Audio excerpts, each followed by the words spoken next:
Shalom, brothers and sisters in Christ. This is an open invitation to everyone who wishes to join Prophet Samo Mtishiby Partners team. Emmanuel, our Savior, in Matthew chapter 9, verse 37, says, "The harvest is plenty, but the workers are few." This is to say that there are a lot of persons who need to be reached, cared for, and brought back to Yahweh. Prophet Samo has a heavenly assignment to reach many with the gospel of true love and grace of Yahweh. You too can join this mission through your partnership, and together through your financial support to the gospel of Christ, you will enable Prophet to reach more souls.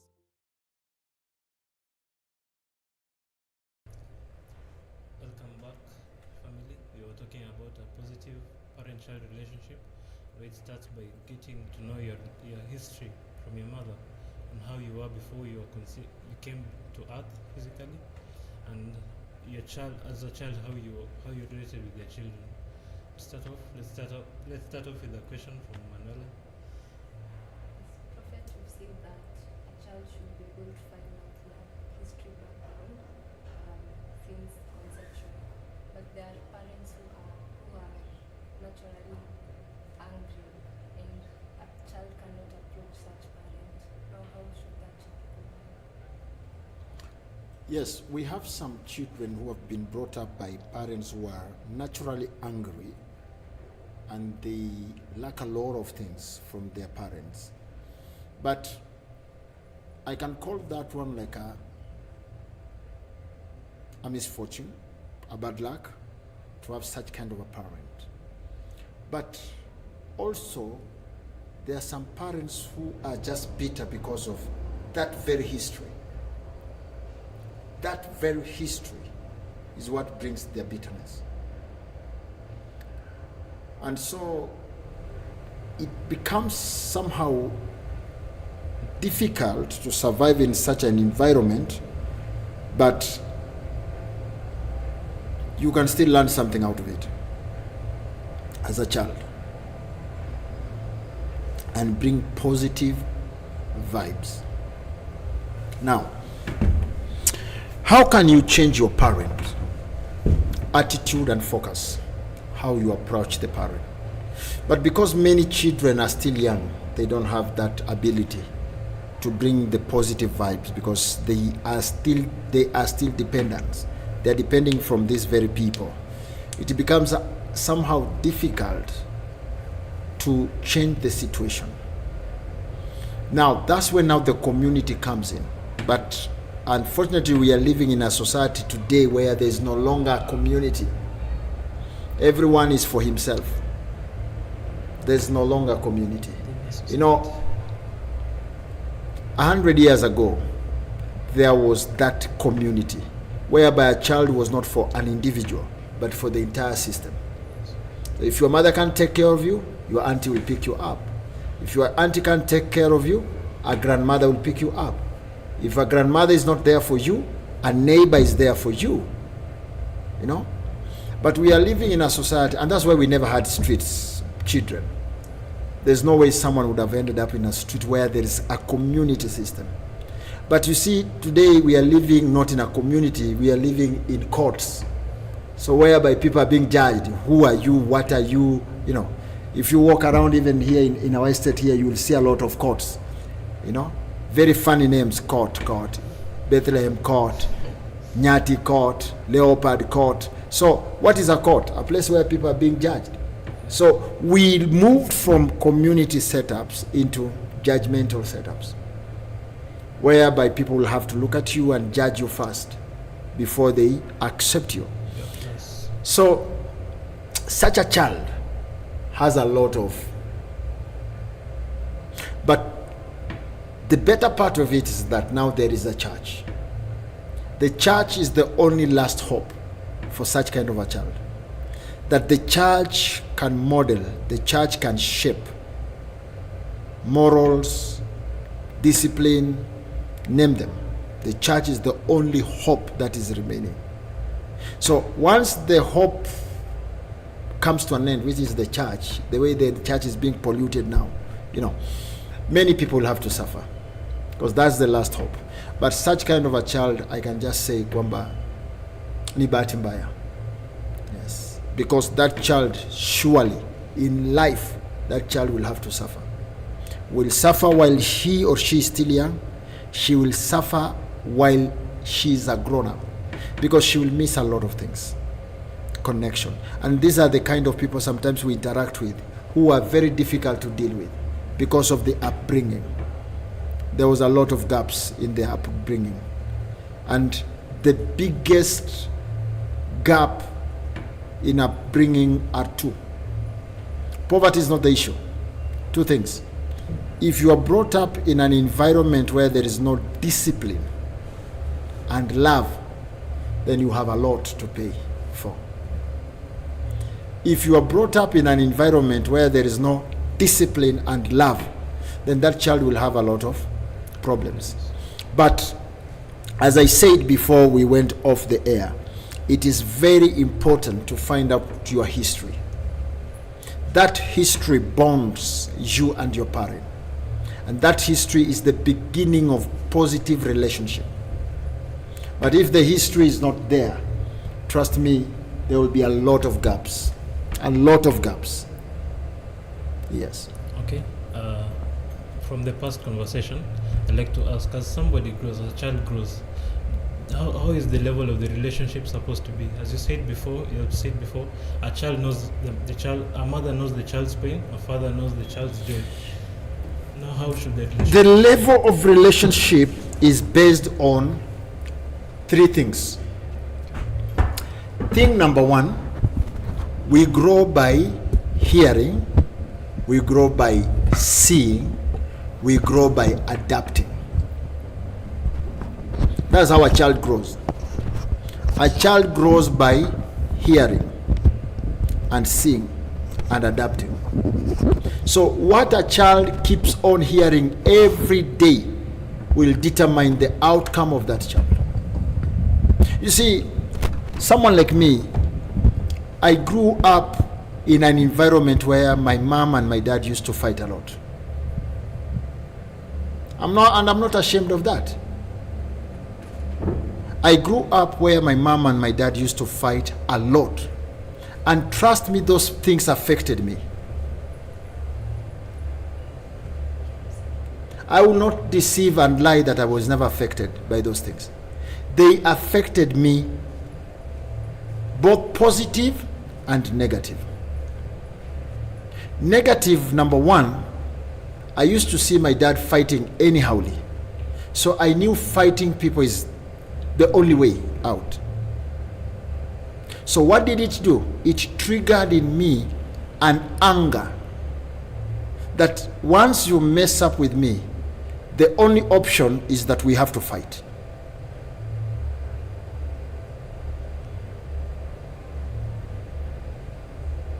And being that I was brought up by a boxer, my father was a boxer, and I ended up watching some movies of Rambos and all that. So what became of me? If you beat me today, don't say it is over. And that was me. It is not over until the day I will defeat you. And when I will defeat you, I'll make sure that I beat you to the maximum that you will never try again. So that was Lucas when I was growing up. Today, the church has transformed me. I'm one person someone can insult and abuse and do whatever you want to do, and I'll just look at you and I'll keep quiet. So, if the church would have not come into my life, if Christ would have not crossed my paths, what kind of a person do you think I would have been? So, that upbringing. And my mom made it worse. I come and I tell my mom, someone has beaten me. As long as you are my age mate, or we are just around there, I come back home and I tell my mom, you have beaten me. My mom will have to beat me. Why? Or she will beat me. Why? She will ask me a question. Na wewe una mkono? You don't have hands. Why were you being beaten? So you see, my parents, they used to fight. My father was a boxer, a fighter. Anytime he was drunk, he could fight with neighbors, fight with people on the road, under influence of alcohol. And my mom, being that she's but their tribe is more of Maasai, you know, the Maasais of the other side. She never entertained the issue that I've been beaten, unless that person is much older than me. We are in the age bracket. I can't even go home and say I was beaten. So what option do I have?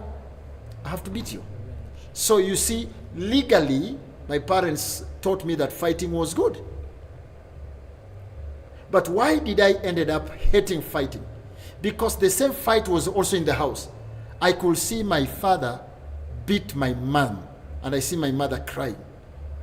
So the violence that I saw back home, when I now started growing up, I said in my life, I don't want violence. I will never beat my wife. I will never beat my children. I will never fight anyhow. I will never make my wife to cry because I've beaten her. So the reason why I may not fight into my marriage is not because I can't fight, but I rather keep quiet. Because when I was growing up, there is something I saw and I never liked it. I never liked seeing my mom cry because she has been beaten. So will I also end up doing the same thing to my wife? Because by then I didn't know that one day I will have a wife. But later along the line, I realized I've grown up and I need a wife and all that. So I said, fine. I saw my mom fighting every day. So for me, I will not fight. So why don't I fight back into my family? Not because I'm born again.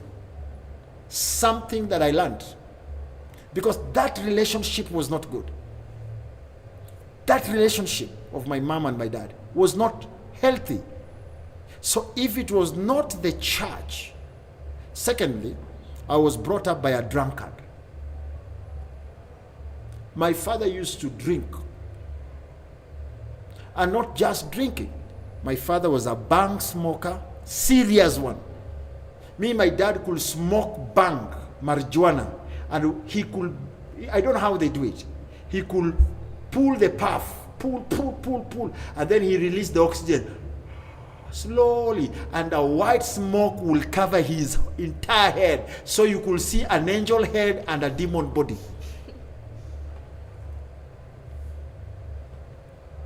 Getting the point?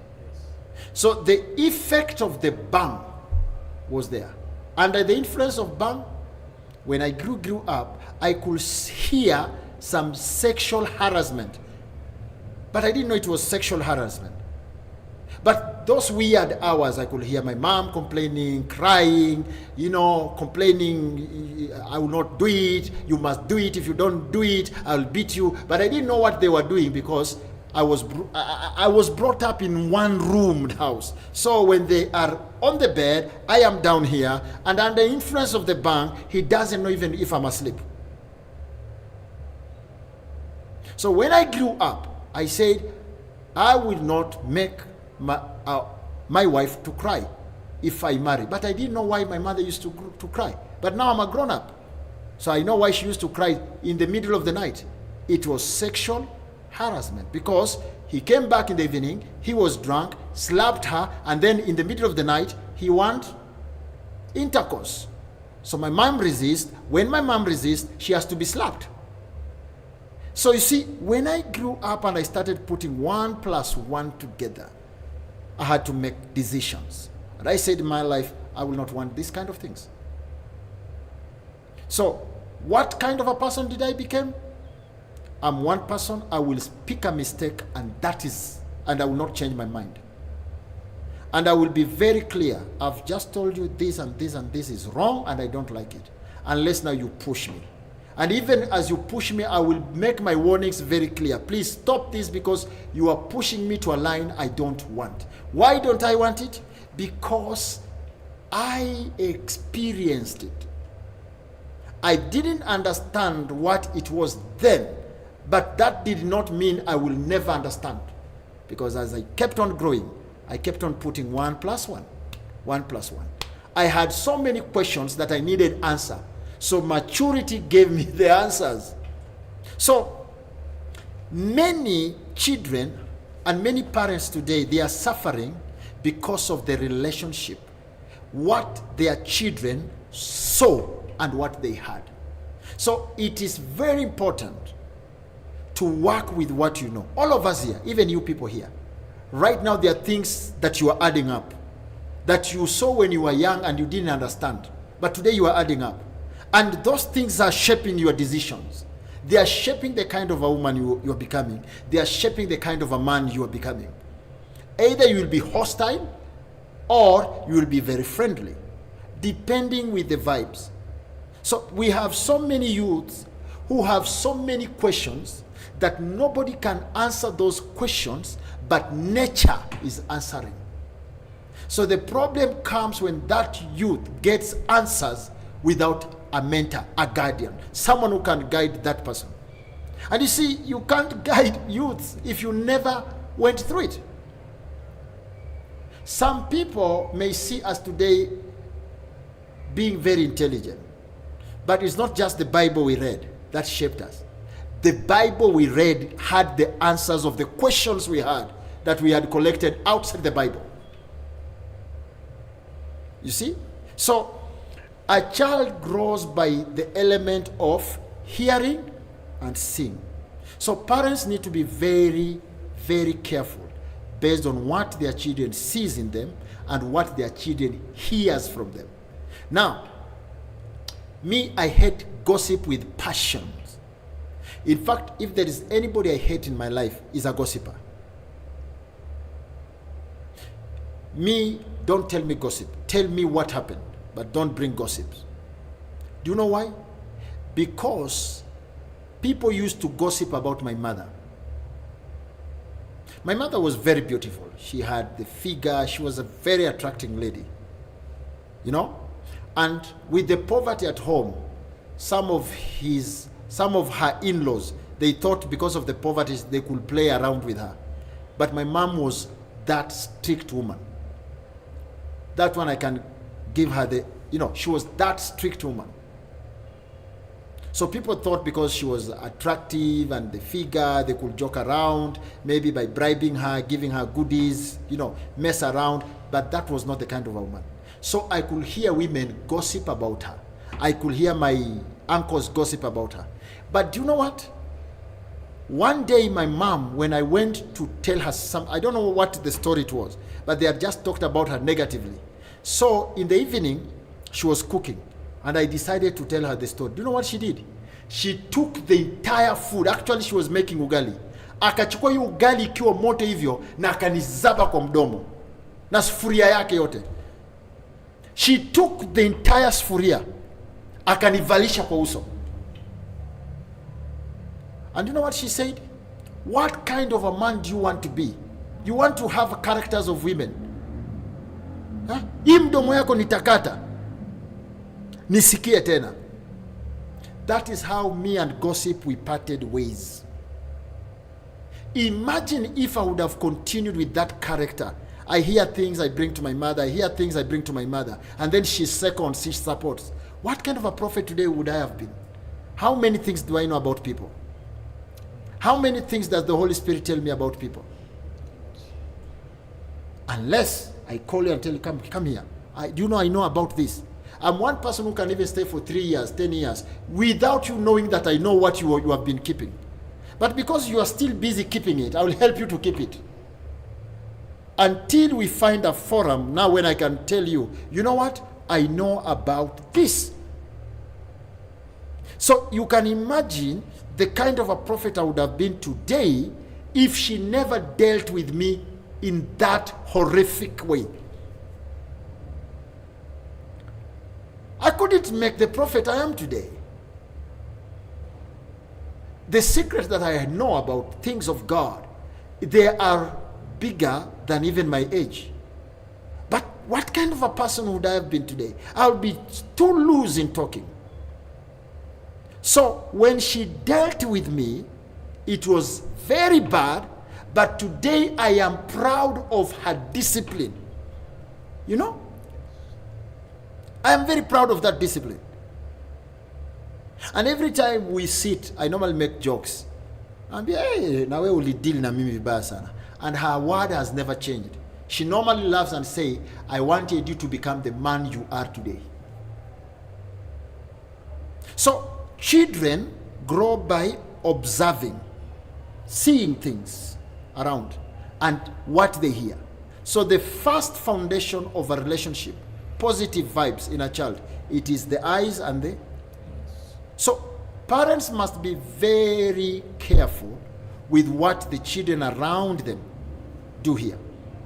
And some of us, we have to deal with the things we had, we have to deal with the things we saw, because if we don't deal with them and put them in the right place, they will affect us, either positive or negative.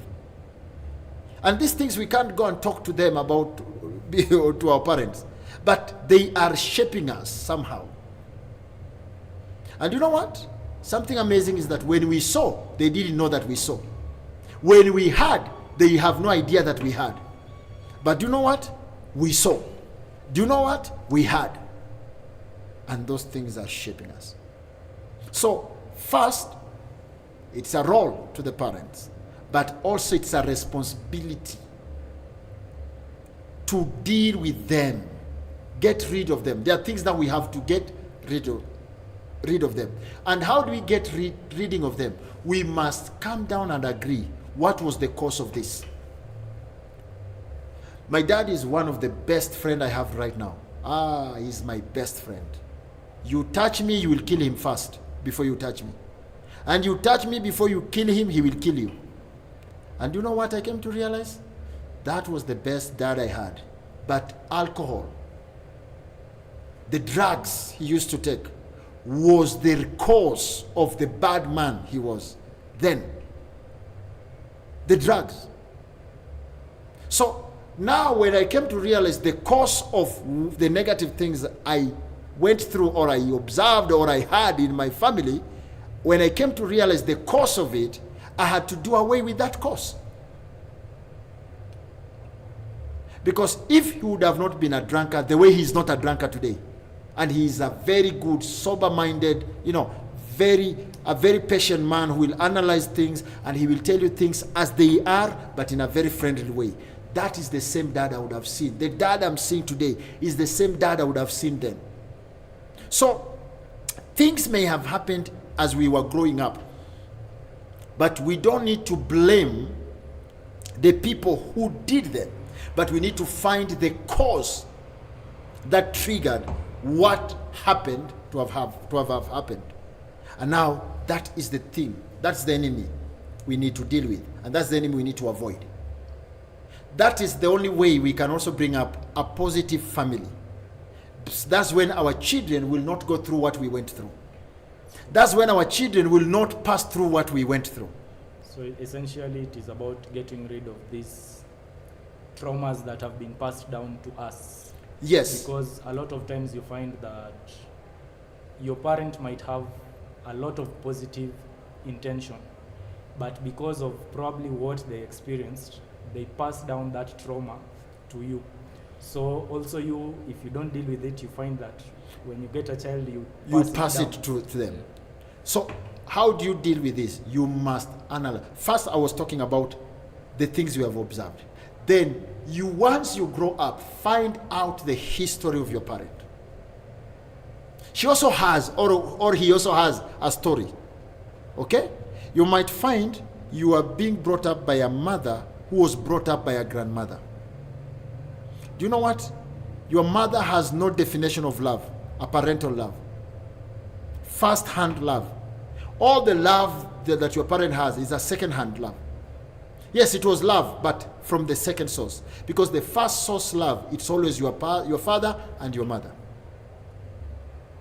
So if the dad was not there, and mom was not there, your parent was brought up by a grandmother. Your parent has a deficit. If you are not careful, the same deficit, you might inherit it. So study the deficit. What is it that my father went through? What is it that my mother went through? You know? Because sometimes these things repeat themselves.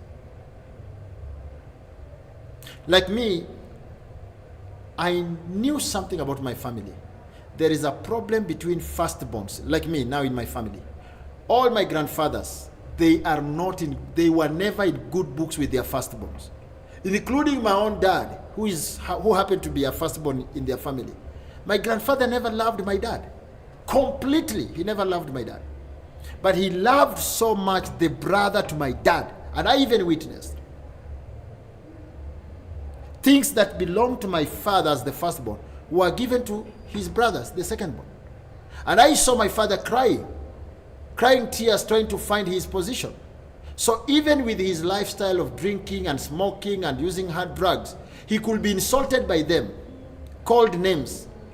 But it was not just happening in my grandfather's house. Even his brothers and his sisters, their firstborns, they were all crying. So I realized something. I've been born in a blood whereby firstborns suffer. I know what I said? When God gives me my firstborn, she or he will be my first best friend. And I will build that friendship by force, no matter what. Because I knew there is a demon that I have to deal with. And there is a demon that I have to break. So when God gave me my firstborn, I said, I'll take care of my firstborn. I could not let that demon. Getting the point? I could not let that demon overcome. Second, I realized in my family, there are grandmothers who were married with children. Those children were highly tortured. I said in my life, if anything will ever happen that I have a child, as long as I've said this is my child, I will be honest, faithful, trustworthy, and my love will be equal even with my biological children. Because I made a decision, that is my child.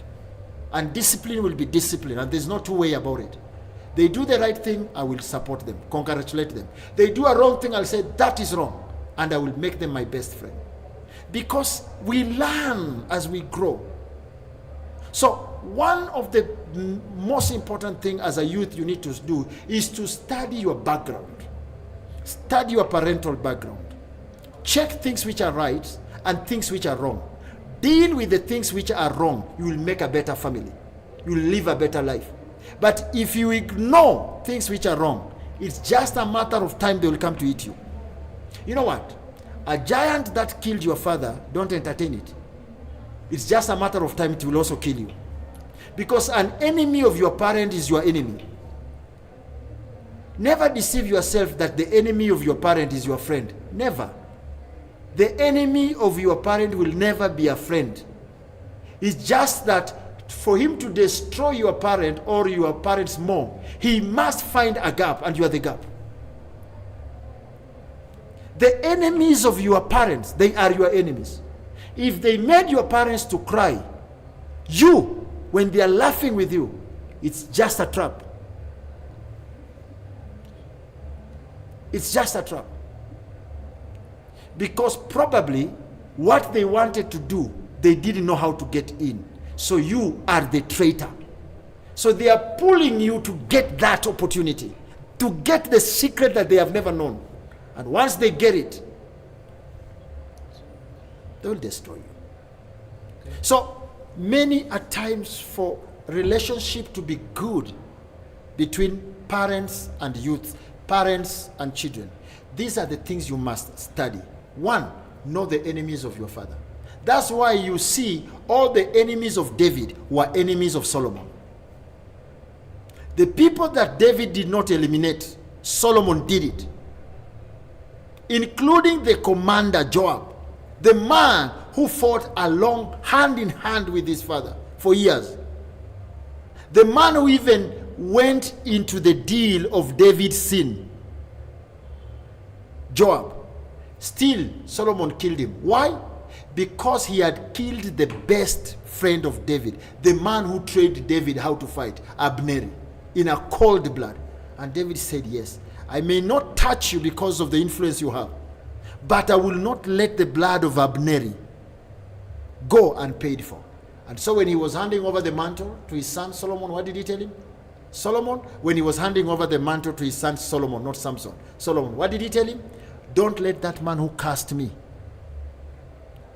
die with his gray hair at peace. And don't let Joab, the man who killed Abner, the master who taught me how to fight, also die. He killed my best teacher in a cold blood. Please make sure you avenge. And Solomon did it. So, in life, we must understand, to create a good rapport with our parents, we must understand who were their enemies. And once we know their enemies, never reconcile with the enemy of your parents. At all costs. Trust me, you are the continuity of your generation. So if they wanted to stop that continuity, who is the target? Who is the target? I can't cheat you that I will spare your roof when I'm breaking the walls. Because I know one thing, once the walls are completely broken, the roof will just come down by itself.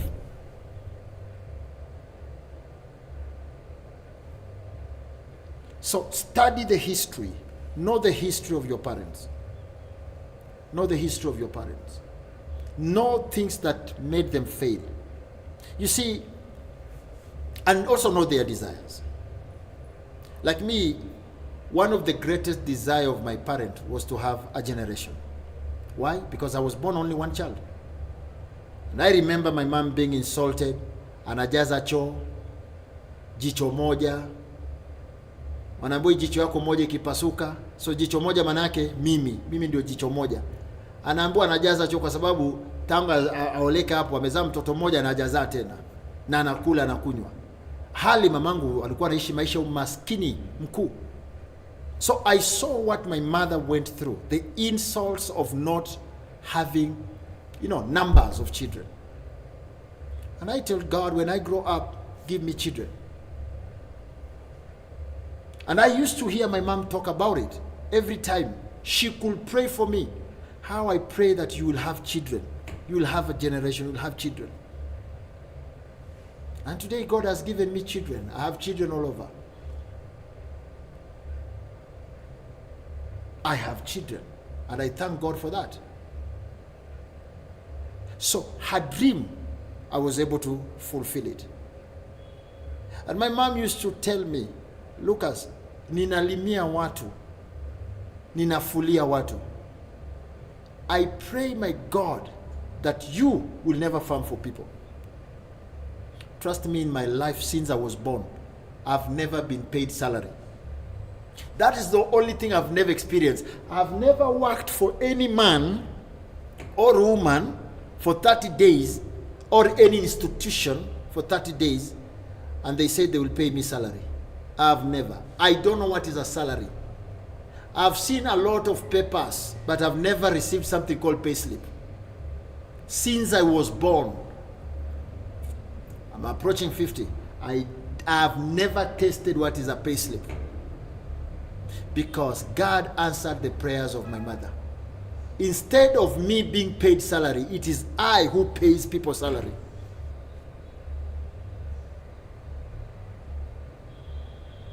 And that's why I work hard. I don't joke. I work hard, I work perfect, I work in righteousness. Me, I don't want things to be given, things that I've not worked for. No. I want things that I've worked for. I work hard. May it be the work of God. I'm committed. May it be the work of my own hands. I'm committed. Because it's only hard work that pays. And I have no time to cheat people, prophesy lies, so that people can give me something. No. But you know why? Because my mother taught me never to steal, never to lie to have, never to con, but she taught me people work hard. And when you work hard, you can become whatever you want. So, it's all about the upbringing. What we had, what we saw, then what is surrounding. We adapt. We adapt to things, So essentially, it is like a backing of the Swahili proverb. Asiyefunzwa na mamaye anafunzwa na ulimwengu. Of course, so that's it. Your parent is the first teacher. If your parent does not succeed, now your environment shapes it. Your parent is the first teacher. Yes. If you fail learning from your parents, then expect the world to teach you. And the world is not friendly. It's not friendly at all. Perfect. I'd like to ask, now that somebody has learned of these things from their parents, they've learned their enemies, how to go. Now, you've become a youth, 24 years. When is the perfect time to get into a relationship? And now, when will be the perfect time The perfect time to get into a relationship as a youth? as a youth. Yeah. Let me be very honest and answer this question with honesty. There's no perfect time for relationship in terms of age. The perfect time for relationship, it's when you feel it is time.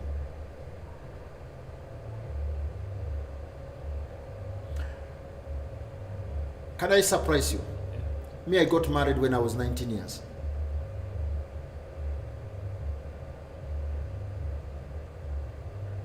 When I was 19 years, I was already in the marriage.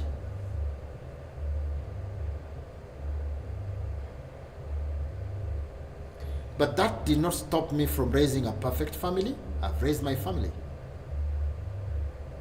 Because life, it's all about mindset. Age is just a figure. It doesn't mean if you are 50, now you are wise. You can still even be 60 and you're still stupid. Behaving like a child of 10 years. And you can be 10 years, but when you speak, you're like a man of 70 years. And that's exactly what the Bible portrays about Christ. When he was 12 years, he was reasoning with the priests and high priests. And they were wondering, what kind of a child is this? Because age does not define maturity. Maturity, it's the experience. And that's why you see many children, many men, many women who are brought up in these rich families, they are very stupid. Very stupid even in reasoning. But look at a child, a man, a woman who was brought up in hardship, but there was discipline. You will get pure, clean brains. People see life as it is. They work hard. They are smart.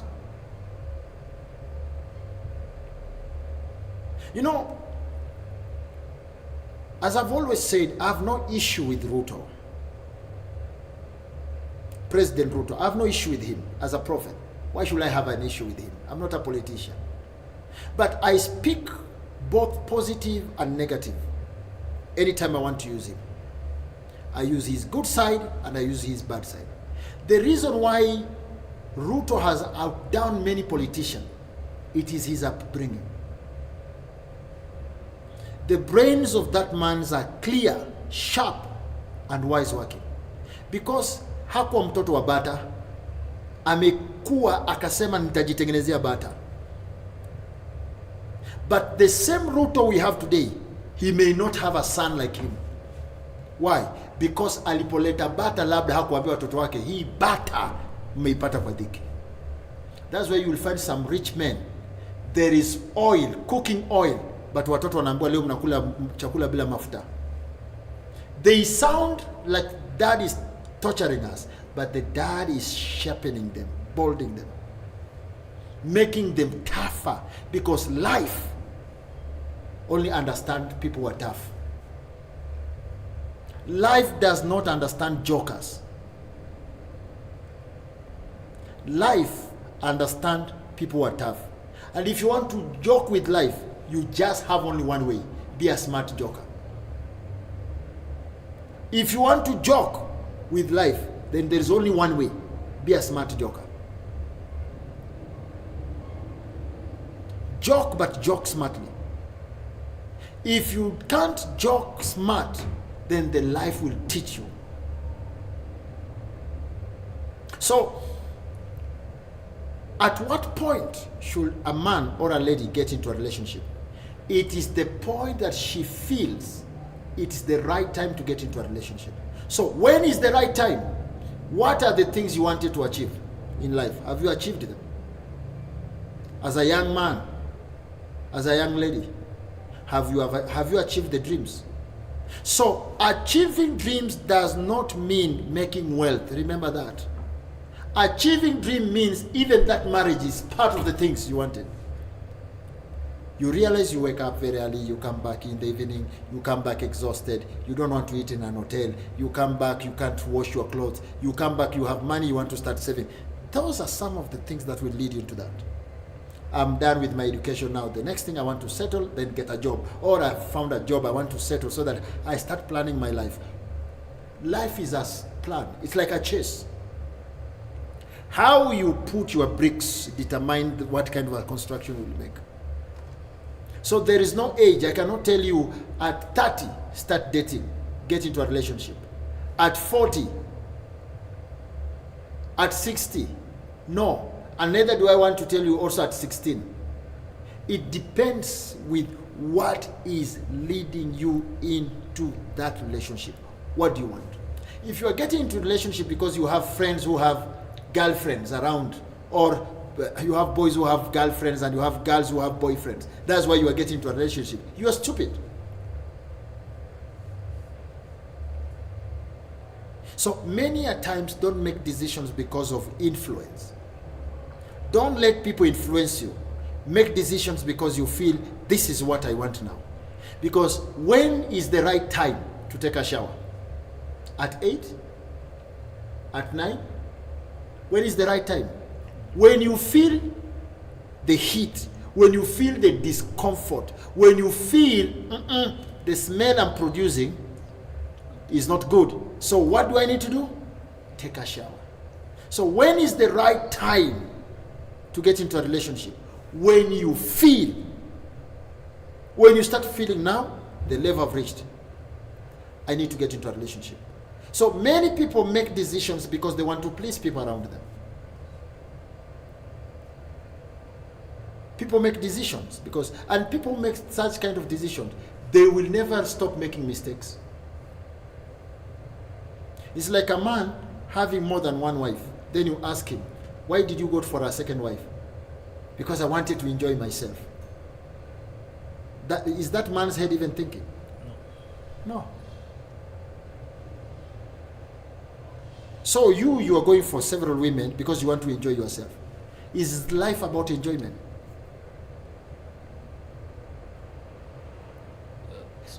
It's like a lady going for another man simply because that man has a brand new car.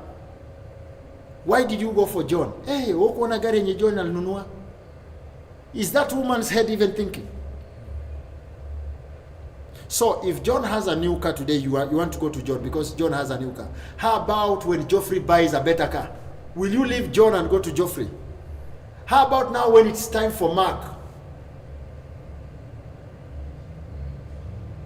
You become a city council toilet. So life make decisions because you understand why you make decisions. And that's why we say you are the sailor of your own life. And you are the prophet of your own life. What you prophesy to your life is what you will make. The direction you decide to sail with your life, that's where your ship will end up.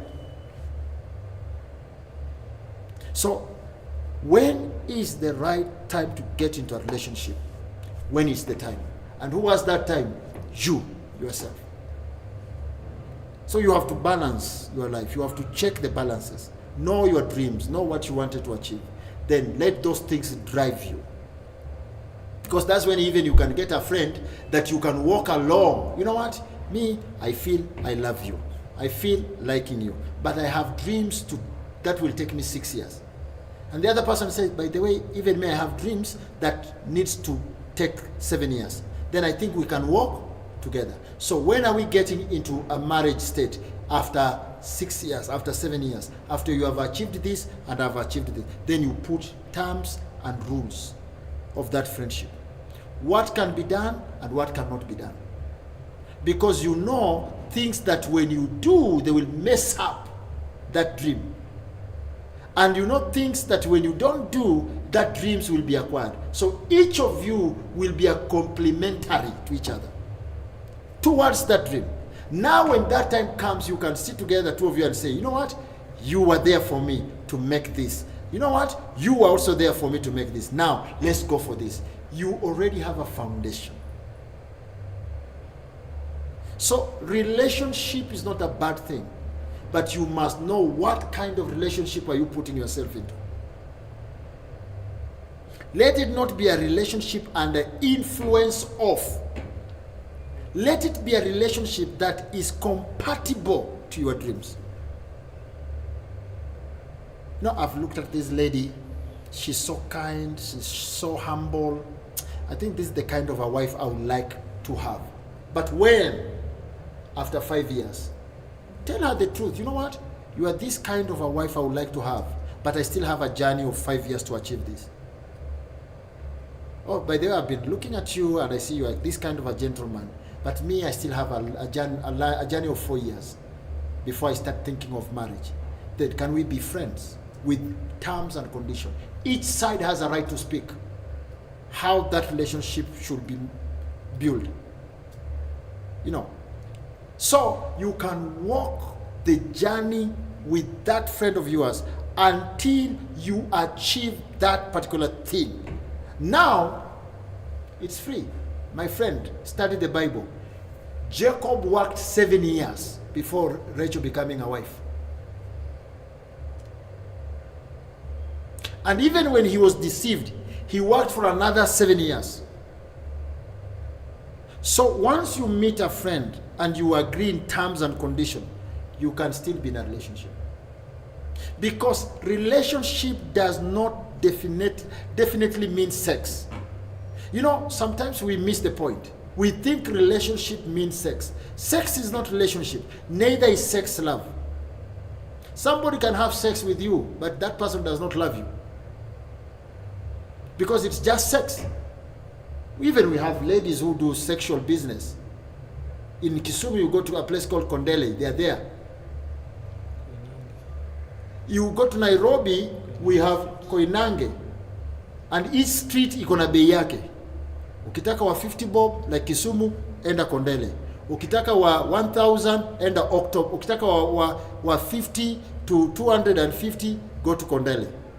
If you want from 250 to 1000 there, go to a place called Nasilika.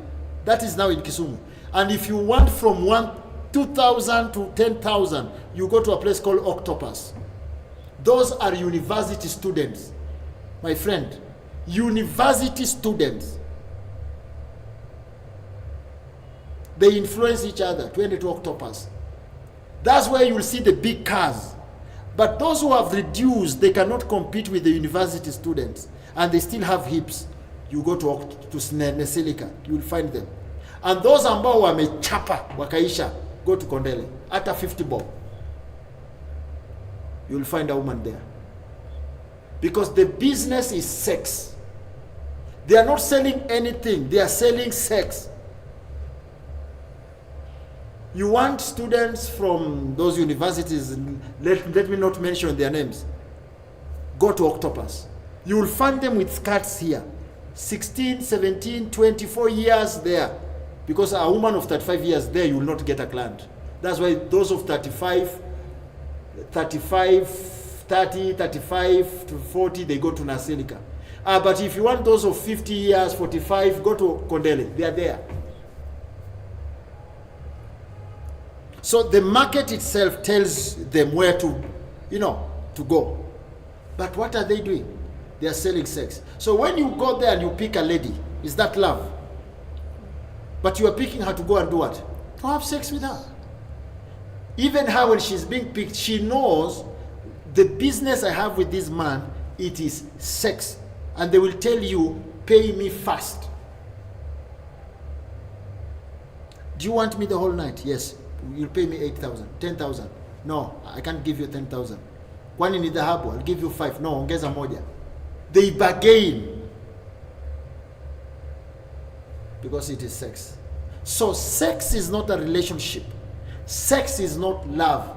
Sex is just an act that can mess you. If you are a lady, several things can come out of it. If you are a man, so many responsibilities can come out of it. Because it was just sex. So relationship should be built on three aspects. Aspect number one, do you have common mindset? Study as a man, study as a lady. Does this man think the way I'm thinking? Do we all see the same color? Or I see red and to him it's black. If the color is not the same, you'll never have the same mindset. My friend, sometimes when you are in relationship, ask her, what color is that? When you know it's navy blue. Ukisikia nasema that is black. That's an early sign to show you there will be a problem. What makes a relationship is the common mindset. Do you people have common mindset? Number two, are you capable of forgiving this person again and again and again and again and again when he or she makes a mistake to you? Because we all have principles. The mistake is to bring people in our life that we cannot forgive. That's when, you never got married to an angel. Both of you, none of you is an angel. And if you are fallen angels, because all angels are in heaven. What are you doing on earth? So you are all human beings. Are you capable of forgiving this person again and again and again? That's what love is. Because I cannot turn this side if it's not love. And I cannot forgive you 77 times if it's not love. And when it is love, there will never be twice. Because if I make mistake on Monday and you forgive me, and I make another mistake on Tuesday, you forgive me. I make another mistake on Wednesday. That is how many times? How does it become thrice if you forgive me?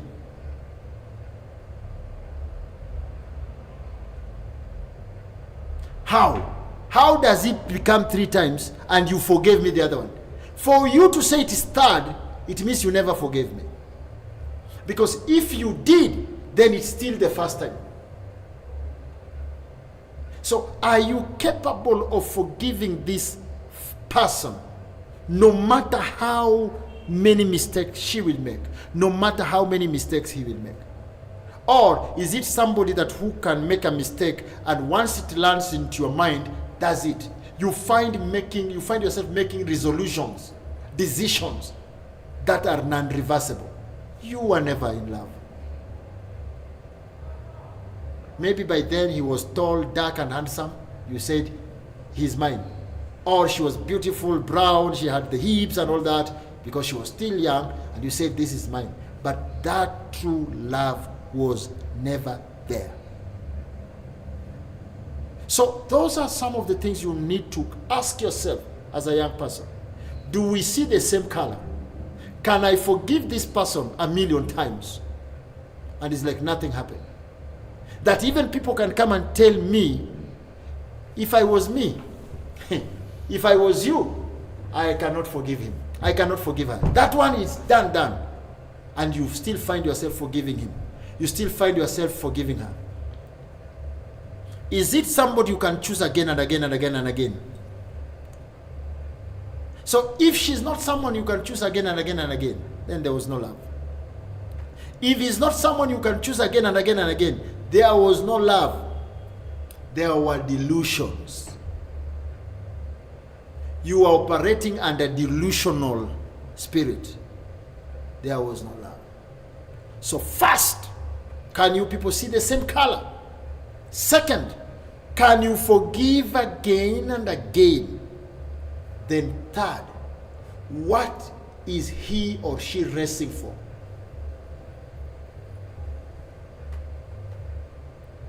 Yes, life is a race, but what are you racing for? That's why there are people who married women who were working class and they said, no more working. I will take care of you. Why? Because this person saw this woman can bring up a good family, but with that nature of work. No, you will not be employed. I will open a business for you. You can be a good business person. No, you will not be employed. Sit here. Let's start our own factory, our own company. What did this person see in you? Apart from beauty, what else? That's why some people ended up marrying women who say when they got married, they said, mimi nilishafika. Now they are working kuzatu kama mapanya. because anajua kazi yake ni ngapi? Ni 3. Ukuje jioni akupikie ugali, usiku mfanye sex, ashike mimba, azae, afue nguo. That is all. Is that what life is all about? That's not what life is all about. So, what is it that you saw in this person? And what is it that this person saw in you? Is there something special that this person saw in you that you yourself you cannot see? Life is a race. What is this person racing for? So the problem is when you are a racer and you get in a relationship to a commentator, a fan. Even when you are bruised, that person will never understand. Even when you are tearing apart, that person will never understand. In fact, when you come back home, that person will ask you, why didn't you win this time? I'm very disappointed in you. Because that person doesn't understand what it takes to be in that arena. So when you are getting into a relationship, these are the things you must put your minds very clear. And once you know what your partner is capable of, encourage the partner to achieve that thing. And there are 2 forms of encouragement. Use thorax, use force. Be friendly. If they can't bring it on board in peace, let them bring it on board by force. But even as you apply force, be very careful that you don't turn out abusive. You don't become abusive. Don't be abusive to bring force. You can bring change even with dialogue. The Bible says sweet words can break a bone. Can you imagine words breaking a hard bone? All of us, we are human beings and we are meant to make changes. So even as you apply force, be gentle. Don't be too abusive. Don't bring in the abusive element. Because you don't need to be abusive to bring a change. If you matter to those people, your actions will bring a change. The change can only fail to come if you didn't matter. If you don't matter, the people you want to change, they will say, it doesn't concern me. It's not a must. Because you are not the one. But if you matter, then you can bring change. But you don't need to be abusive. Abusive here means insultive and physical. Fighting. There are many ways of catching a rat. And they say, don't hit an ant with an hammer. Wende utaumia. So you must be clever enough to bring that change. And if you can't have it, the Bible says, go on your knees. If you realize you don't have wisdom, go on your knees. Find elders. When they put hand upon your head, you will have wisdom. Because the beginning of wisdom is to know God. So if you find you don't have any, ask God. He will give you. But you don't need to be abusive. Because everyone wants to bring a contribution. Tell them what you expect from them and what you believe in them. And make your words clear. Sometimes they may look offended. But as long as you are speaking the truth, let them be offended. Because once wamepoa, they will see the truth. Always give the truth, but package it friendly. Truth is bitter, but you can sugarcoat it. But it's still truth. I know of drugs which are very bitter. Children cannot swallow them. But because of some glucose on top, they swallow. Because the glucose will wear out and the drug will function. Because the glucose and the drug's component, they are compatible. So sometimes even with the truth which is bitter, find a way on how to package it. So Prophet, there are 2 things that you've mentioned that I would want us maybe to go into. Number 1 is that there is no right time. Yes. So, as you've mentioned that probably, especially I'll speak from the perspective of a young man, that as a young man, probably you have a checklist of things that you'd want to achieve. Like by age this, I would want to have A, B, C, D. By age this, I would want to do A, B, C, D. But then you find that at times, with the nature of life, things don't go as planned. Some things will eventually happen, but probably not in the timeline that you had set your mind for them to happen. But as the nature of humans, you find that impatience kicks in. Let me tell you something as a young man. If you want to achieve things in life, be like God. Know the Canaan. God told the children of Israel, I'm taking you to Canaan. But he did not tell them there will be a Red Sea somewhere. He did not tell them that there will be a desert. But he just talked about the Canaan. So have what you want to achieve in life. Have them, set them. Because that is the reason why you will wake up in the morning and you will not say, leo kuna baridi siamki. They are the reason why you will have to throw the blanket when the cock crows. But if you don't have them, when the cock crows, you will say, yo cooking and pigia kelele chinjeni. Kill that chicken. So, as a young man, have the dreams. A young man who have dreams, that man succeed. You know what? Because by your dreams, let me teach you the benefits of having a dream. When you have the dreams will help you to choose friends. Dreams will help you to know the company that you can work with and the company you cannot work with. But when you don't have dreams, no man is an island. So you will join any company because no man is an island. So the power of dreams, number one, they help you to choose the company. Because a good company change morals from negative to positive. A bad company can change positive morals into negative. So what will help you choose the kind of friends you should have? It is the dreams you have. Let me tell you, number two, the benefits of dreams. You will never know the value of time until you have dreams. People who don't have dreams, they don't know time. They don't know the meaning of time. Those are the people who will wake up in the morning, they are going to town, and they meet you and they say, you know what, I was going to town, but because I've seen you, wacha tupige story kidogo, nitaenda tu tao. Then inafika saa sita kwambia niaje, situkule hapa lunch. Niko na ngiri moja. Because this person has no dream. So to him or her, all time, it's time of no value. But you know what? Time is money and money is wealth. So what is money? Time. When you have dreams, dreams will push you.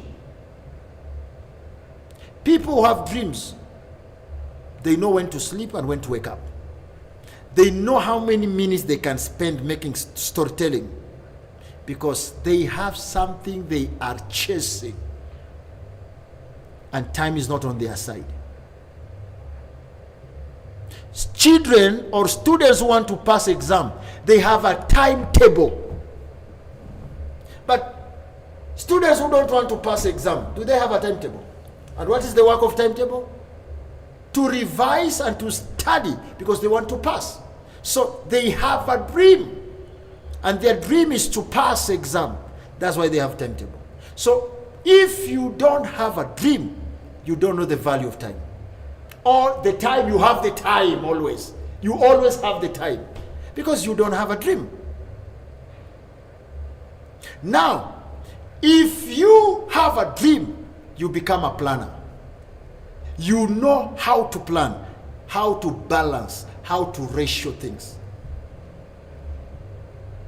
And so you'll never put all your baskets, all your eggs in one basket. Never. People who have dreams, they don't put all their eggs in one basket. Because they want to achieve something. They put some eggs here, some eggs there, some eggs there, some eggs there. Because they have a dream.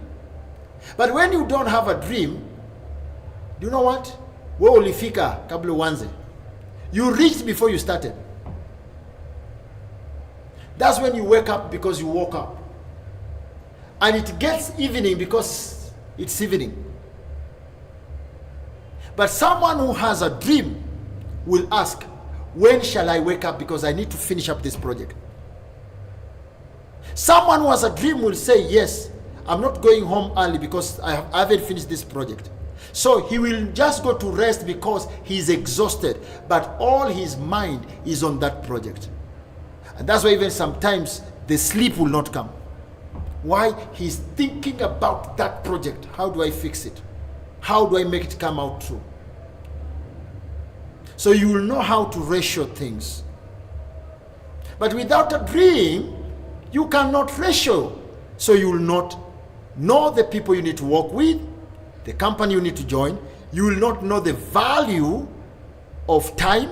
You will not know the value of planning, and so you will not know how to spend your resources. That's when you will get a salary. You have worked somewhere and you have been paid. Now you want to call all your former secondary school classmates. Ni aje, muko wapi? Leo mimi ndo naenda kuwachafua. That's when you will find yourself in a pub when you are supposed to be thinking on how to invest. You are drinking and buying people beer because you don't have a dream. So having dream is very important. And lastly, you cannot have discipline if you don't have dreams. Because it is the dreams we have that brings the discipline we have. So as a young man, it is very important to have all these things arranged. Arrange them. Then it will make you work hard. And remember, there is no hero without a scar. And there is no champion without bruises. To fail and you don't try it is to fail. But when you fail and you give it a trial again, my friend, you're on the track. Because it's only a lot of practice that makes perfect. Those who never made mistakes, never made steps.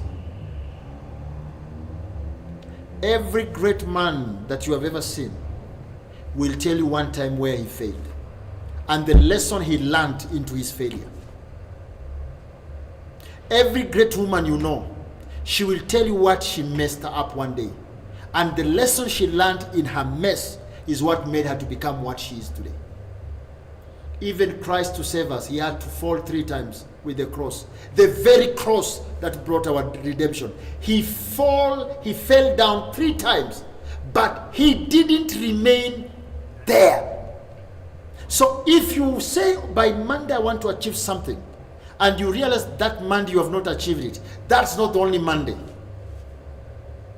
In fact, we have 52 Mondays to make a year.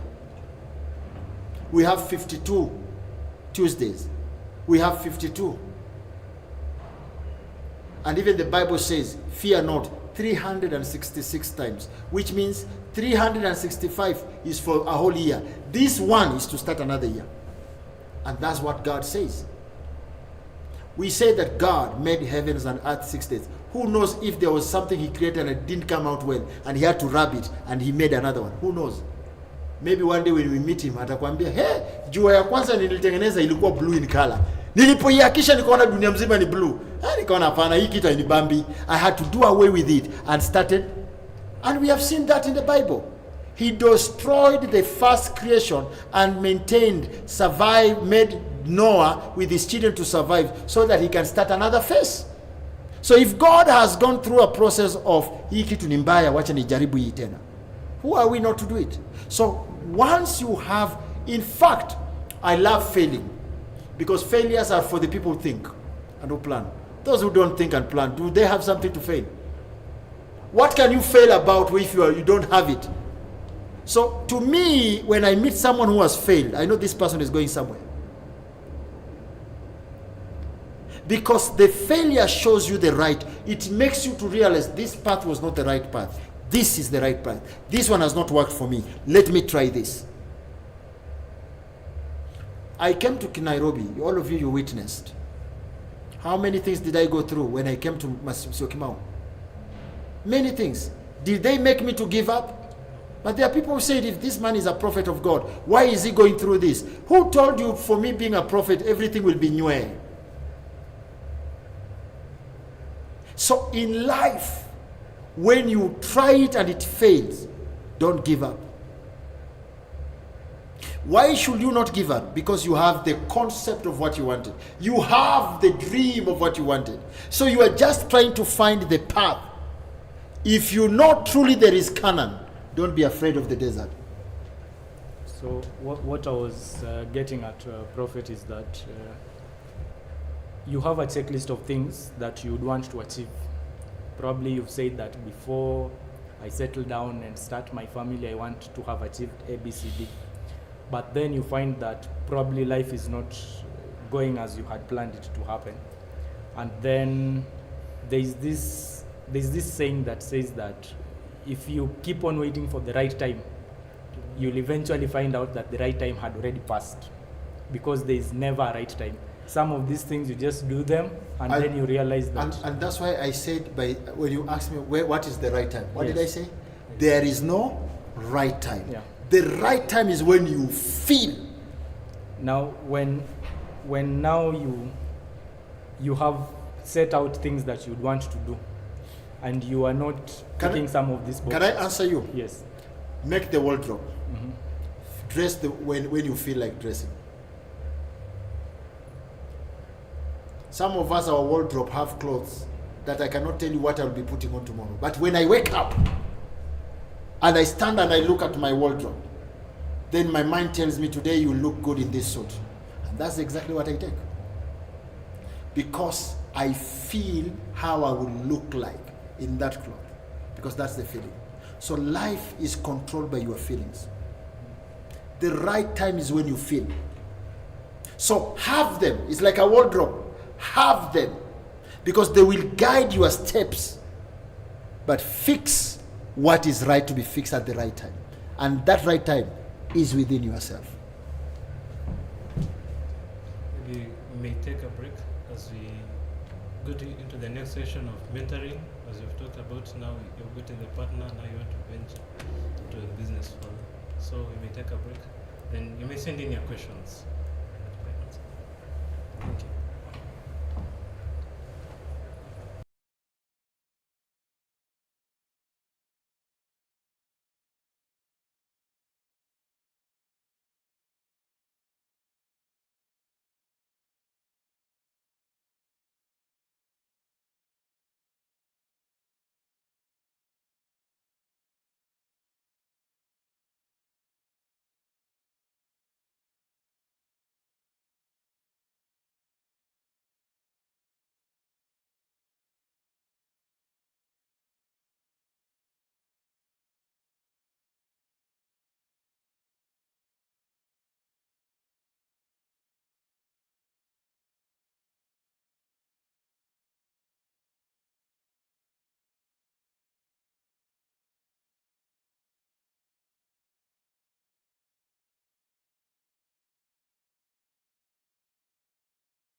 Says, the harvest is plenty, but the workers are few. This is to say that there are a lot of persons who need to be reached, cared for, and brought back to Yahweh.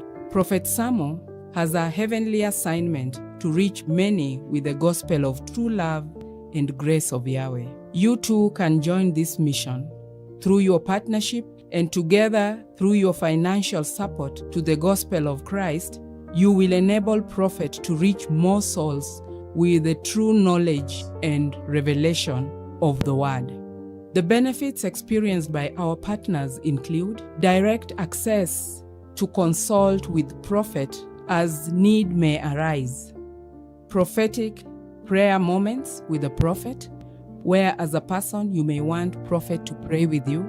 Prophet intercedes into your spiritual issues for your own betterment. You are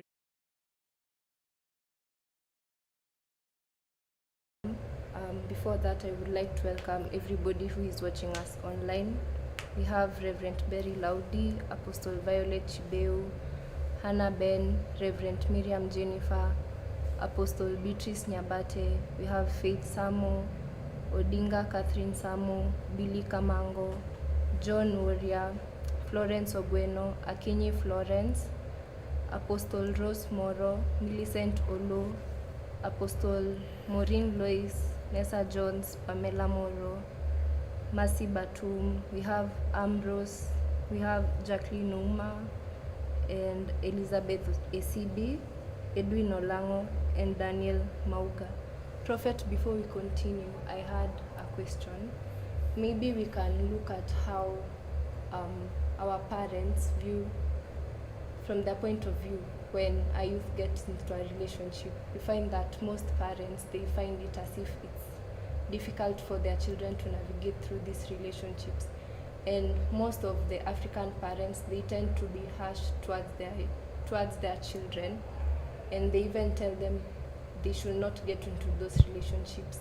Maybe what can you tell anything to those type of parents?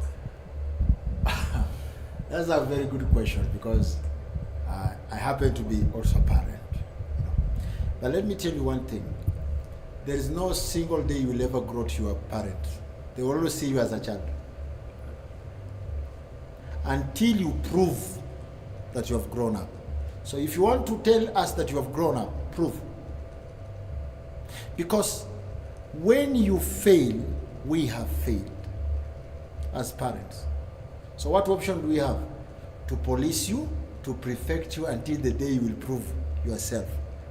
So immediately you prove yourself that you have grown up, we put off our hands. How do you prove?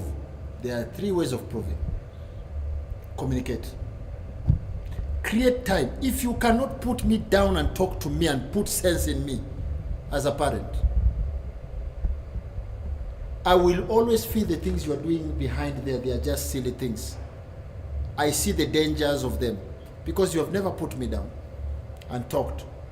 But if you can put me down and start talking, Dad, I'm 25 years, I'm 30 years. Dad, I wanted to achieve my education, I've reached here. And now I'm thinking of probably settling down. What is your opinion? Don't come and tell me that I have a boyfriend. That is bad manners. I'm thinking of, I will use my head. Oh, so my daughter is, sometimes even we don't know how old you are. We are just seeing the child. Sometimes as parents, we don't even know how old you are. Sisi tunaonanga tu ule mtoto. Because you cannot tell me you have grown up na mimi ndo bado nakununulia chakula. Umegrow wapi? Mimi ndo nakununulia chakula. Nyumba yenye unaishi mimi ndo nalipa rent. Alafu unaniambia wewe ni mtu mkubwa. You have grown up and I'm still the one feeding you, paying rent. You are still a child. Because if you had grown up, I should stop doing those things. So come and talk. But many a times, some children don't have that freedom of talking to their parents. And some are just shy. And that's how your father, your mother will always see you as a child. But if you learn how to talk, and if you can't talk, act. Don't disappear from my house 2 days. You have gone to see a boyfriend, and then you expect the 3rd day to come back here. I will beat you like a dead dog. Because to me now that is indiscipline. But act. Dad, I got a job, and now I can pay the rent for myself. Don't mind, I'll take care of my rent. You know, when I hear you are paying for yourself a rent, Then you come and tell me, Dad, I start hearing rumors, there is a girl. First, there are things you have acted. You are responsible. If you can pay rent by yourself, buy food by yourself, then you can take care of that somebody's daughter. You are acting. But you want to tell me you have grown up and you are telling me, Dad, ni mwisho wa mwezi suni sort. That cannot work. To me, you are still a child. So if you want, many youths who are watching us right now, if you want to prove a point that you have grown up, act. But don't tell me you can't act, you can't talk, and you're telling me you have grown up.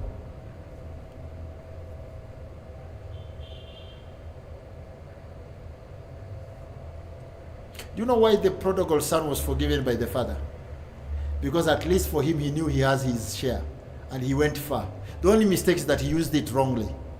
So the father forgave him so that next time when he goes far, he can do the right thing.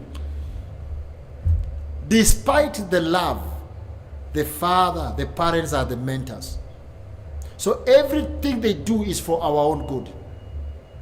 But it's how we approach them. We must learn how to talk. So if you have friendly parents whom you can talk to, talk. And if you have parents that you can't talk, then act. Act responsible. That now you are strong and mature, you can take your own responsibility.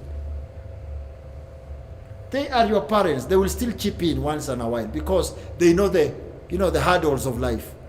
And that is a symbol of love, that they love you and they care. But act. If you can't act, talk. But if you can't do the three, then the two, then the third one, you are still a child. You will have to be treated like a child. And that's when they will caution every decision you make. Why? Because they care. Not because they are perfecting you. They care. And what is it that they are caring? So that you don't make a mistake that you will live to struggle over. So that you don't make a mistake that will completely destroy your life. Do you know there are so many women outside here who got married to wrong people because they just wanted a father figure to the child they conceived before they got married? Why? Because the village will talk about them. Oh, huyu amezalia kwao, huyu amezalia kwao. Kwa sababu hakutaka atukanwe amezalia kwao. She just bumped to anything in the name, my child should have a father. Now that girl made a slight mistake, but the second move was a big mistake.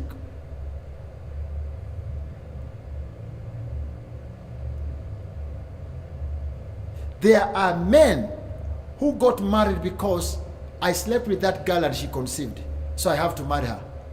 So it's because of the pregnancy you married this lady. You are completely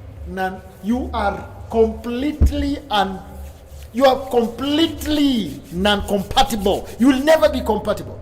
The way you think and the way that person think is totally different. But what brought you together? The pregnancy. Why? Because probably at home the parents were so hostile. There are people outside here who are living a life of victim. They are victims of. But you know what? There is no big mistake that cannot be corrected. It's a mistake based on how you are viewing it. That's why Jesus changed water into wine. It was the same thing. The right thing and the wrong thing is the same. The power is in observation. The angle you choose to stand and look at it. The angle of your telescope determines the object you will see. The angle of your observation. That's why God told Abraham, as far as you can see, so shall you be. So in life, we are what we are based on how we see things. There are people who committed suicide simply because they looked into the situation and they didn't see any hope Why? Because a lover has betrayed you. Who told you that's the last lover? Tomorrow God might give you another person who will change your life completely, until even that pain you may not even remember it existed. Until you yourself, you say, hey, I think God, you allowed that one to fade because this is what you had prepared for me. Things are what they are based on on how we see them. And how we see things, it solely depends on the angle, the position, the place where you are standing, and how you are looking at it. There are people who started bad, they ended up well. There are people who started well, they ended up badly. Why? Because from seeing, we make resolutions. And every decision you make in life comes with its results, the consequences. So it is bad when you decide to look at it badly. It is bad when you decide to look at it that way. It is bad to other people, but as long as you can see it is good. Even those who saw it was bad, one time they will come and tell you, hey, you know what? We didn't see it the way you saw it. So this thing was so good. I know of a friend of mine who got married to a family where he was not accepted because of his tribe and his past. But that lady made up her decision. Even in 100 meetings, she was told to walk off. And she said, no, I did not make decision based on those things you are seeing. I made decision because I fell in love with him. 10 years down the line, all the people who criticized that marriage in the beginning, they ended up supporting that marriage. Hey, hatukujua huyu jamaa kwa hivi. Hey, hatukujua huyu jamaa kwa hivi. Hey, hatukuwa tunajua. Hey, you know what? Because sometimes you might see a gold which people have not seen. It's up to you to take that gold that you saw. Take it through the process. Take it through the right process. When it starts shining, people say, so this stone used to be a gold. That's why they say the beauty and the handsomeness of your friend lies within your own eyes. So, in life, your decision matters, not people's decision. It is all your decision. And that's why they say a wise person takes time to make decision. A foolish make decision at once. A wise person will go through the process of decision making. Gradually, gradually, gradually, gradually, gradually, gradually. And that's why they say, trust the process. Just trust the process. And they say, time is the best teacher. Experience. And when can it be time when you don't give it time? It's only time when you give it time. Okay, maybe we can move on to the next topic, which also correlates with what you're talking about, the decisions you make in life. We want to talk about who is a mentor, why do you need a mentor as a youth, and do you need a spiritual mentor and a mentor in the world? What I mean here. Do you need both mentors? So maybe you can start off. Who is a mentor, and why does a youth need a mentor? A mentor? Who should be a mentor? A person who has gone ahead of you. He has. No. A mentor is the same person you want to be. Okay. For example, I want to be a mechanic. Why should I make a carpenter my mentor? He will not teach me how to hold spanners. He will teach me how to hold a saw. But that's not what I want to be. So many people make wrong decisions when it comes to mentors. Physical, professional mentor. Who should be your mentor? A mentor should be the same person that you want to be.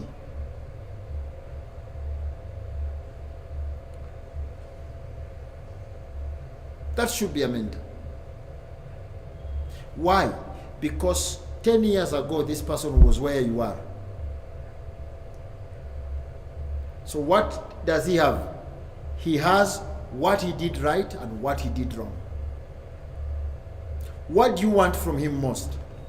70% go for what he did wrong and the lesson he learned.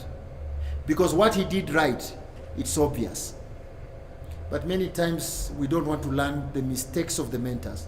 We want to learn the success of the mentors.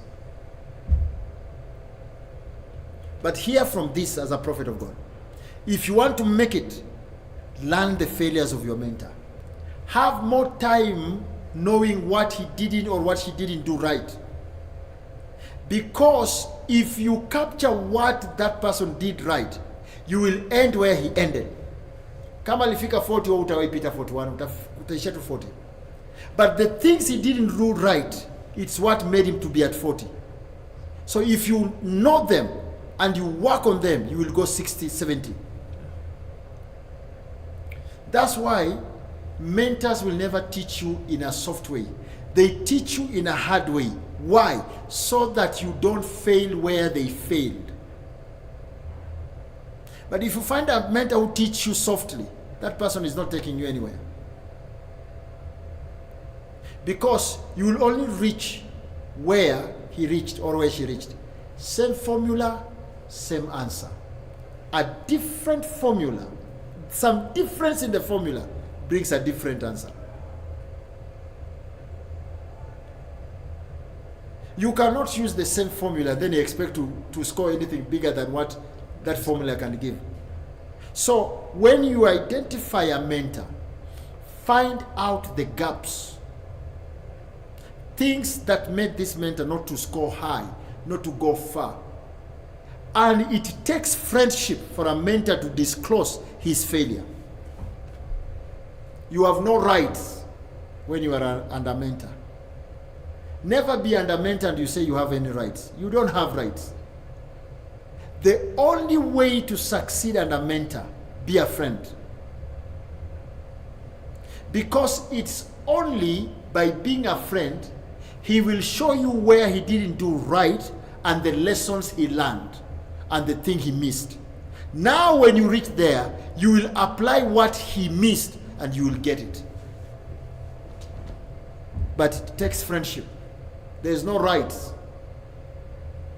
because there is no school fees. There is no application.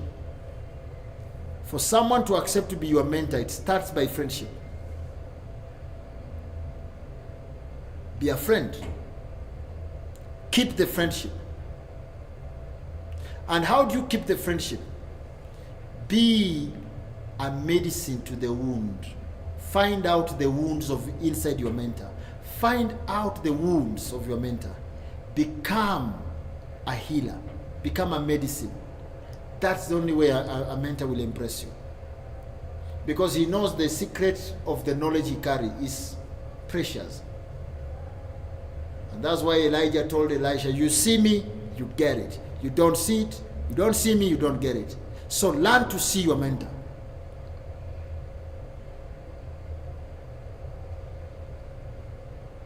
Find a way to see your mentor. There are people who have mentors by name. They don't even know how the mentors eat. They don't know how the mentors sleep. They don't know if the mentor is okay. They don't know if the mentor is sick, but they say they have a mentor and they are learning from a mentor. You are not learning from a mentor. You are stealing from him.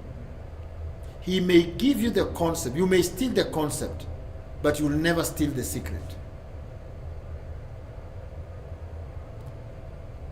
You can have this concept, but you will never have the secret. Because there is always one thing missing. And that thing is what we call the secret. So, Prophet, what you're saying essentially is when picking a mentor, you identify someone who has achieved what you want to achieve. Exactly. And then now this person is who you use as a stepping stone to now go further than where they have gotten to. Yes. And for you to go further than them, you must be friendly. For example, now, let me use you as an example. Right now, you are in engineering field. Your salary might be so small compared to your boss. But who told you your boss cannot go out for lunch if you invite him? Mwambie boss, leo mimi nataka kwenda kukununulia nyama choma. Who told you? Who told you your boss cannot take a gift from you? One day you just get your salary, that small salary. You go and buy a gift, even if it's a watch. And you just say, boss, I have something for you here. I know you are my boss, I know I'm not worthy, but you know what?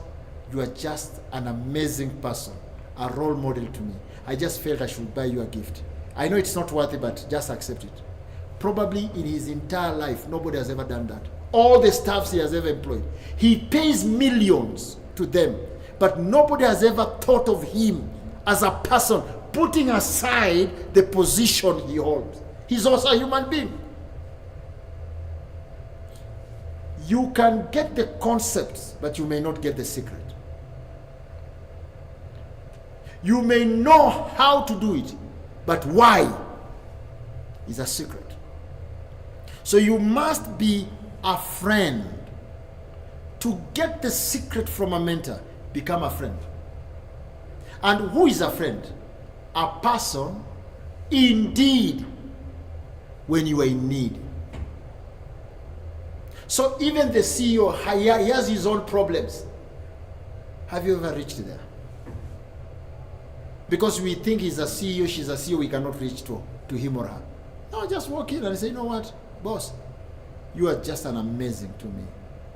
I've been studying you, and I think if I grow one day, I would like to be like you. Boss, I just feel today, in that vehicle of yours, I want to go and buy for you lunch. Where would you like us to go for lunch? I mean, I can buy you lunch at 2,000. That's what I can afford. It means a lot. Tomorrow, the boss will feel the reason why he has to work now with you hand in hand. Now, when he starts working with you hand in hand, you are learning things that others may have not learned, or they will never learn. So, you can go for someone to be your mentor, but it will take friendship. Even at home, you must be a friend to your parent for them to make you a heir. There's difference between being a son and being when you are a son, you get your rights. You inherit your rights. But when you are a heir, you get the inherit. You inherit something, not just things, precious things. Because you build the friendship. But if you don't build the friendship with your parents, even you go and work hard, make your own wealth. Just go and make your own wealth. So when you get a mentor, be a friend. And because there is no rights. The rights are all in school. Your mentor is not a school. Probably if now you have identified someone that maybe you admire and you want them to be your mentor, but you don't know how to take that first initiative. Maybe like the example you've used for me, it would be easy because maybe I have access to this person, we work together. But maybe you don't work together with this person, but he's doing something in a field. It is difficult when it's not tried. Yes. That's what my mentor told me. Mm-hmm. It is difficult before you try it. So never say it's difficult until you try. Keep that one in your mind. So the first thing is just to take an action. Of course. And when you try on Monday, it doesn't work. That's not the only Monday in a year. Find another Monday and try. Because some people are hard to go through, but it means they are not difficult to be.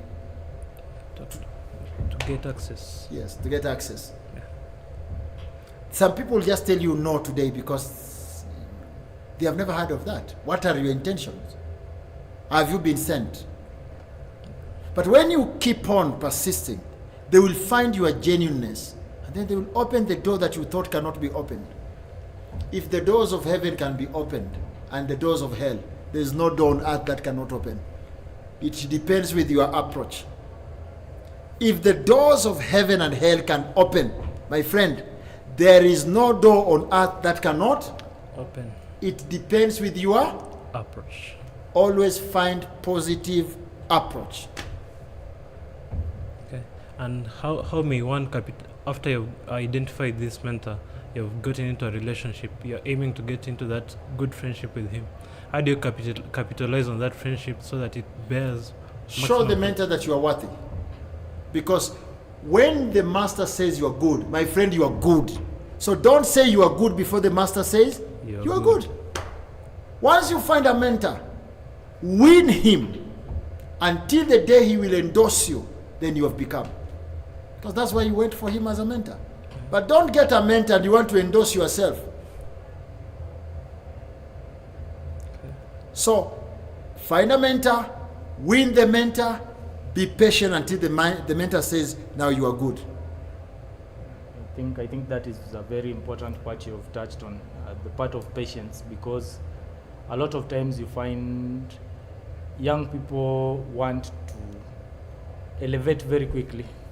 So you find a mentor, probably you're with this person for maybe 1 year, but then you don't know that probably this person took maybe 7-8 years to get there. But at the same time, probably the dynamics are not the same because this person has equipped you. You might take a shorter time, but until the point when this person now says, you're good to go. Until we are given certificate from secondary or school, the school is not yet over. Yeah. So who decides the end of the school? The school itself. You know? Yeah. You know, there is a saying that I want to tell you as young people. Work hard, work smart, keep time, run harder, run faster, but remember the earth is not a straight line. It's a circle. Keep patience. The world is a circle. It's not a straight line. Keep patient. That's the only way you can rotate it. Because a real circle, you don't know the beginning and you don't know the end of it. Because it's a continuous thing.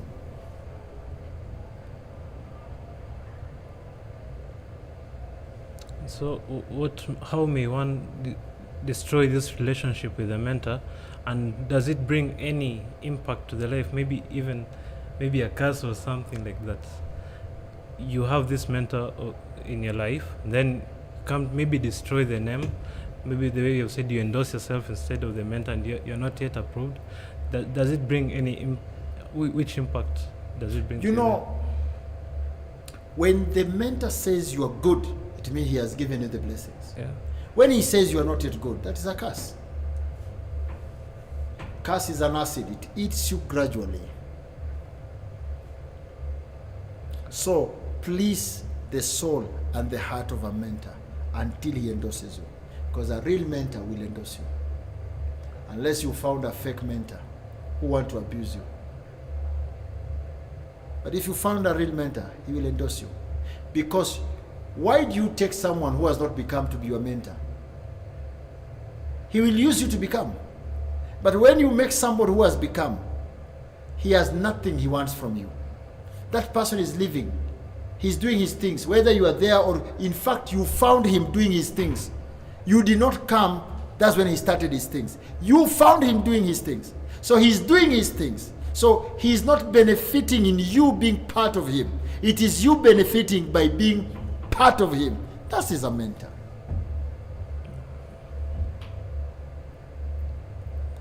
Is there a possibility of a mentor being threatened by a mentee? Like, is it someone who is being threatened by his mentee is because there was no friendship. If I love you and you have won my heart, how do you even threaten me? Because you know what? When you start shining, I am shining. If you can decide to buy me a gift when you have not started benefiting from me, how will I feel you are a threat? You can take me for lunch with your little. Why should I even think that when you have much, you will be a threat? Because also it takes time for a mentor to open its gates. He's not also a foolish person. He will gauge you, he will look at you.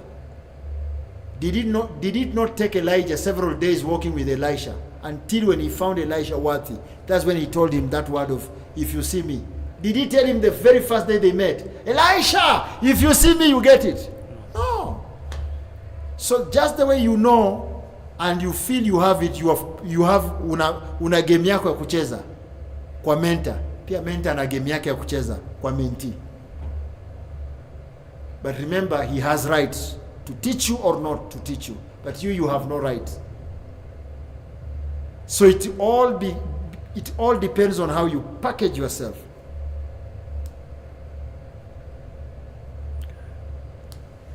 We have one question from online, but I think you have answered. Steve asked, how should a young person approach someone they admire to be their mentor? I think you have already answered. Open up and talk to that person. Reach out to that person and talk. Yes. If you can know the person, then find a way to reach out and talk. I've said one thing. If the doors of heaven and hell can open, there's no door on earth which cannot open. It all depends with your approach to the door. Have positive approach, you get it. Good. How can one establish a healthy boundary, a healthy relationship, and maintain a healthy boundary with their mentors? Respect. Just respect and love.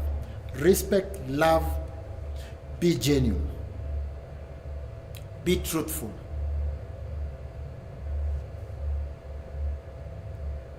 And be persistent and endurance.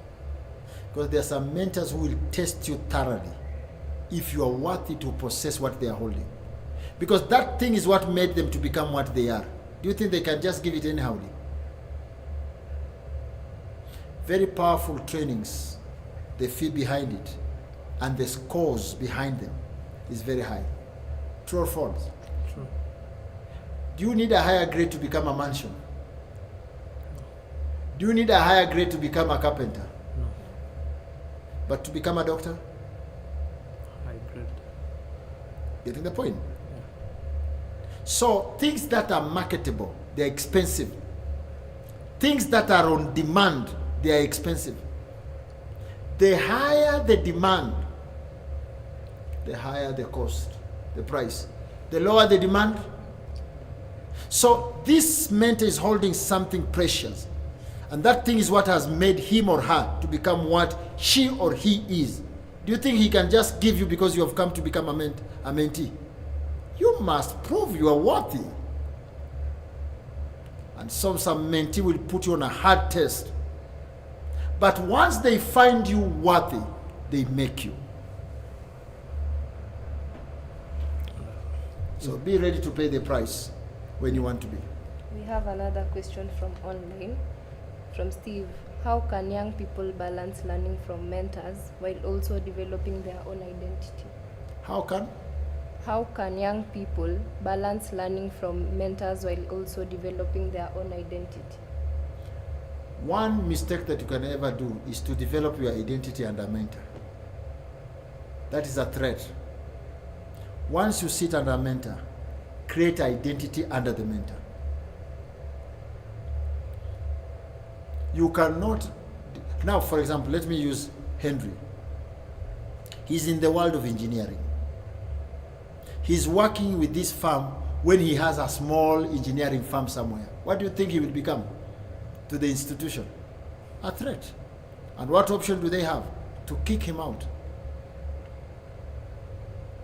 But how about when he starts approaching clients and he brings them into the system? Faithfully, he discussed matters and he informed the boss. We have discussed with this client about this, but I don't know how to go about from here. I've told the client to come and talk to you.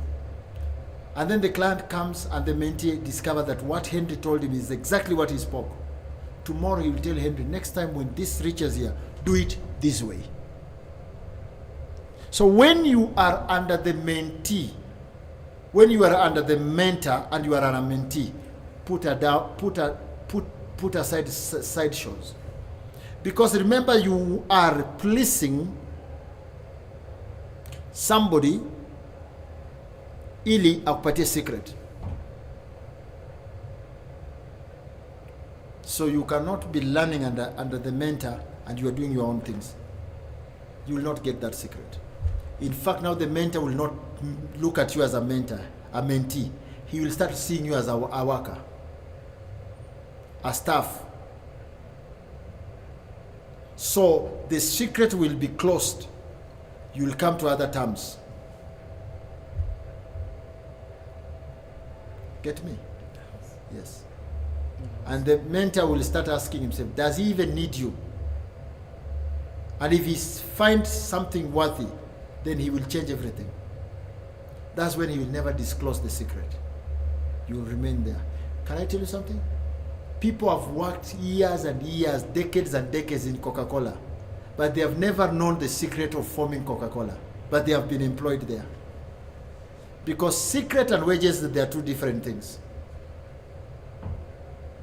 Can you imagine?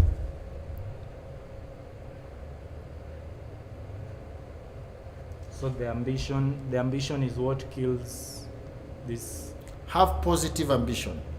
How can you have a positive ambition? Support the vision of that person you want to learn from him or her. Don't create your own vision. It's by, Jesus said this. Before I say about Jesus, let me finish what I wanted to say. It's by supporting the vision of your mentor will see the value in you. But you cannot come with your own visions and you want to learn from the same person who has his own vision. Two visions can never work together. Two different visions can never work together. And that's why the Bible says two cannot walk on the same path unless they are under agreement. And Jesus said, he who does not collect together with me scatters away from me. So do you want him to be your mentor? Yes, support the vision. But you cannot have your own parallel vision and you still say, I'm learning from this person, is my mentor. That is wrong. That is a statement, but not a reality.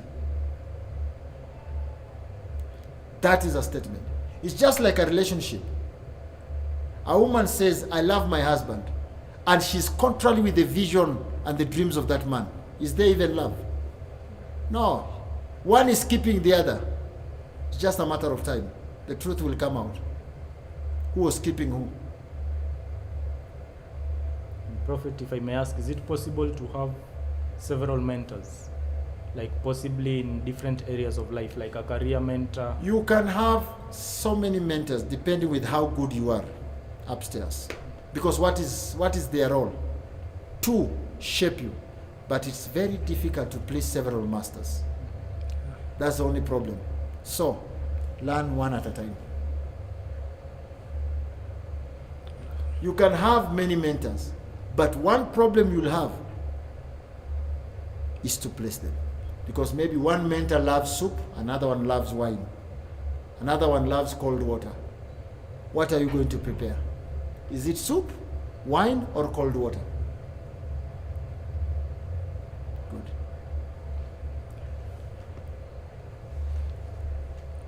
Okay. Thank you so much. You're welcome. Thank you for joining us. Thank you for this wonderful session. Thank you for our online viewers for joining us today. It's been a wonderful session. I hope you have learned, and I hope it has transformed you as a youth, and even as an adult. It has helped you it has helped you think in another dimension. That's what I'd like to say. I appreciate you for joining us today. Have a wonderful night. Thank you.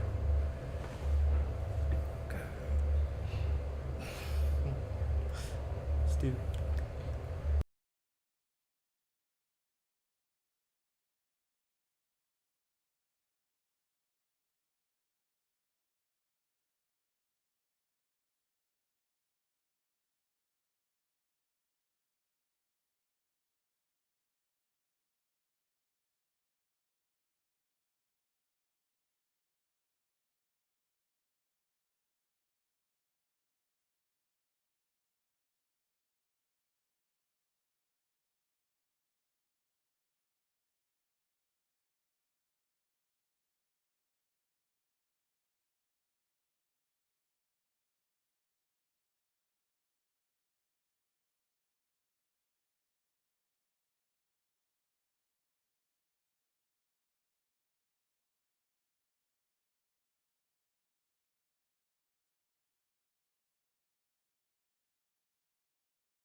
Listen to me.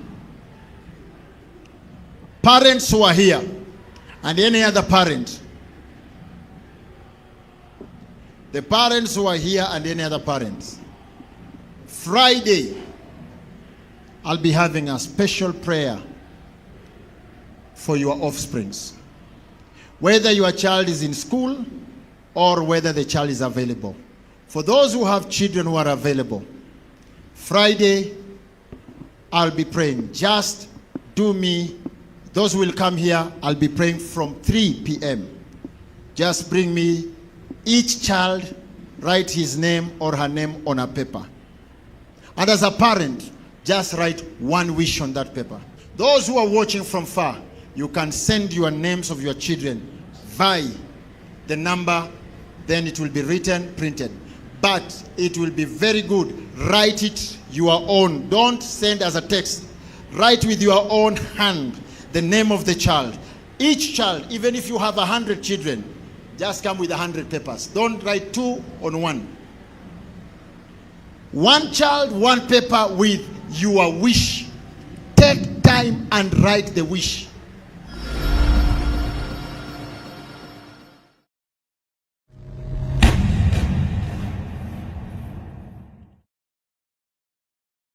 Listen to me.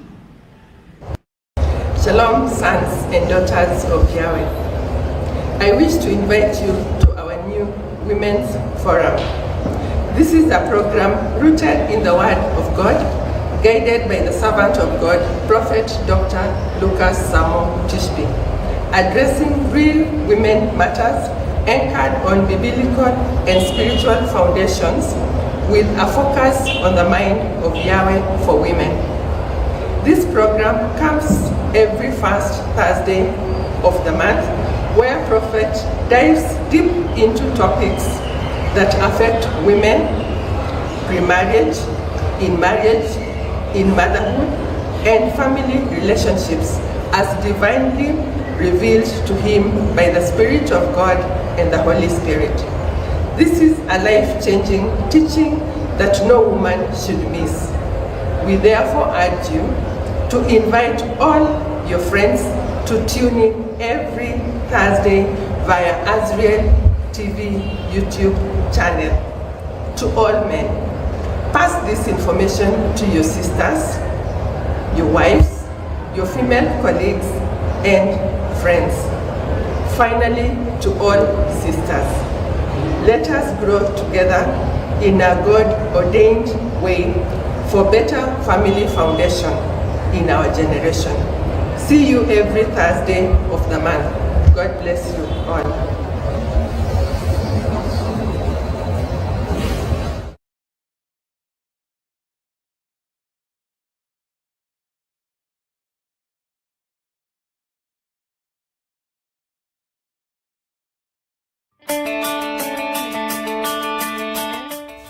Shalom! I wish to bring to your attention a prophetic forum titled Prophetic Mysteries and Divine Knowledge, happening every Friday from 8 p.m. via Azriel TV YouTube channel. It is an open forum where the servant of God, Prophet